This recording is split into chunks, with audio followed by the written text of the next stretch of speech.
Want this? I'll teach you how. Starting off, what you're going to want to do is just drag in your clip. Now that you have your clip dragged in, all you're going to want to do is duplicate it. So just do Ctrl-C and Ctrl-V. Now that you have your clip duplicated, just drag the second clip on top. Now you're going to make two free spaces. In between these two, you're going to mute the first layer. Then you're just going to go to Effects and drag in the blur effect. Now this effect is included with filmora 10 and filmora 9. After that, just make it last the whole amount of clip. Then you're going to go to blue explosion. Now just drag this and make it also last the whole amount of clip.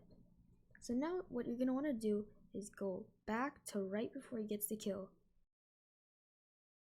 He gets the kill right here. So what you're going to want to do is just go back a decent amount of time. So for me, it's going to be around right here, just as the metal ball becomes destroyed / edited. Now you're going to go and hit Ctrl-B and split here on your first clip. Now you're going to double tap here and add an animation. You're going to go a few frames back, and now you're going to change the scale to 75% and make the X 5 and make the Y 5 also. Now that you have this, it should look like this. Now what you're going to want to do is go 20 frames after he gets the kill. So he gets the kill right here, so I'm going to go 20 frames. 1, 2, 3, 4, 5, 6, 7, 8, 9, 10, 11, 12, 13, 14, 15, 16, 17, 18, 19, 20. Now what you're going to want to do is go 5 frames back. So 1, 2, 3, 4, 5. Add an animation. 1, 2, 3, 4, 5. Go back to that and change everything back to default. And now it should look like this. So now what you're going to want to do is when the character goes out into this screen, just go to the effects tab and search in one of my favorite effects, which is extreme. Now this will give you a shake. So you're just going to drag that shake in the second the thing goes fully out into the final position, and the second the character gets killed, and just split that and delete it. Now you're going to go and drag in the narrow effect.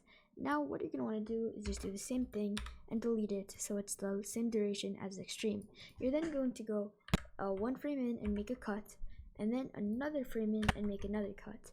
Then you're going to go back, go 1 frame back and make a cut, and then 1 frame back and make a cut.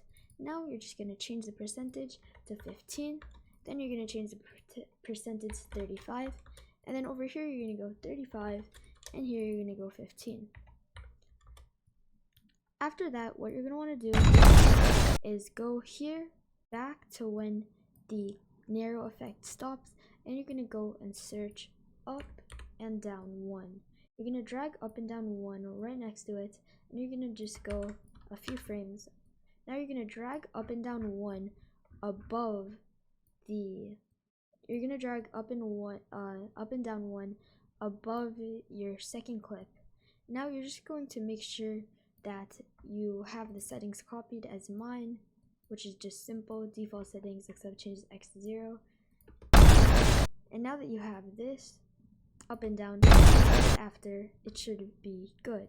Now the last thing you're going to want to do, and I'm just going to move everything 1 frame down, the last thing you're going to want to do is go and add your red effect. So you're just going to go to media and then go to sample colors and drag in the red effect.